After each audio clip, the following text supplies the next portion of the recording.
Hi students, कक्षा 6 के हमारे बच्चों, आज हम आपको गणित में एक नया पाठ पढ़ाएंगे। देखिए, समांतर रेखाएं तथा तिर्यक रेखाएं। समांतर रेखाएं कौन सी रेखाएं हैं, इनके बारे में आप जानिए। देखो, अगर किसी तल में कोई भी दो रेखाएं खींची गई हैं और अगर वो दो रेखाएं कभी भी एक दूसरे को आपस में नहीं काटती हैं तो वे रेखाएं निश्चित ही समांतर रेखाएं होंगी, क्योंकि समांतर रेखाएं कभी एक दूसरे को आपस में नहीं काटती हैं। ध्यान रहे। और जैसे देखिए, हम आपको बना के बता रहे हैं।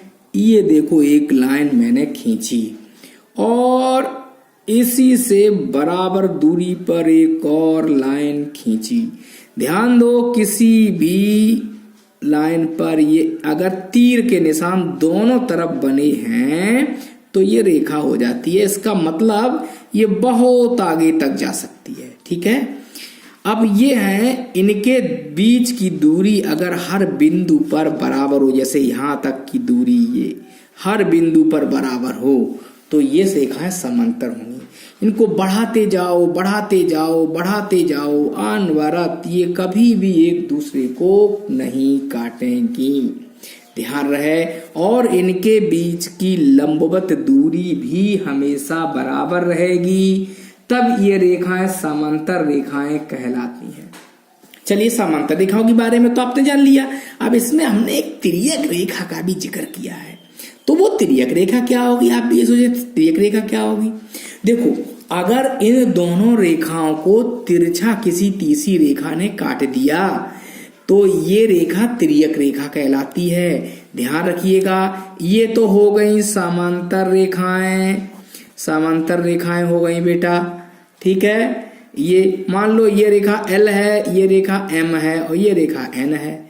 तो इनको समांतर रेखाओं कैसे लिखते हैं? देखिए, M बना दिया और ये निशान समांतर का होता है। दो बराबर लाइनें खड़ी खड़ी खींच दीजिए, ये आपका समांतर का निशान होता है। M समांतर L की हो गई या L समांतर M की हो गई, ये भी कह सकते हैं।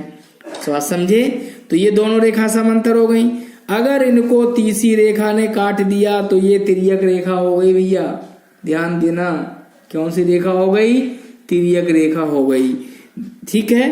तो ये कम से कम दो बिंदुओं पर जरूर काटेगी इन रेखाओं को, एक रेखा, और दो से ज्यादा बिंदुओं पर नहीं काट पाएगी अगर एक ही रेखा है तो।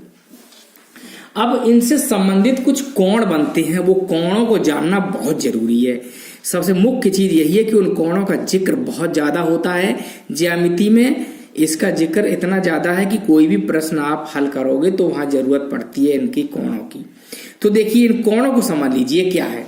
तो सबसे पहले बेटा हम आपको संगत कोण के बारे में बताएंगे। ध्यान देना, संगत कोण। जैसे अब हम इनके नाम कर लेते हैं, नाम शासित कर देंगे। जैसे एक कोण, ये नंबर 1 डाल दिया हमने। ठीक है। और इसके बगल वाला कोण नंबर 2 डाल दिया हमने, और इसके बगल वाला कोण नंबर 3 डाल दिया हमने, और इसके नीचे वाला ये कोण नंबर 4 डाल दिया। इसी तरह इधर आ जाइए, कोण नंबर 5 हो गया, ये कोण नंबर 6 हो गया, ये कोण नंबर 7 हो गया। इसी तरीके से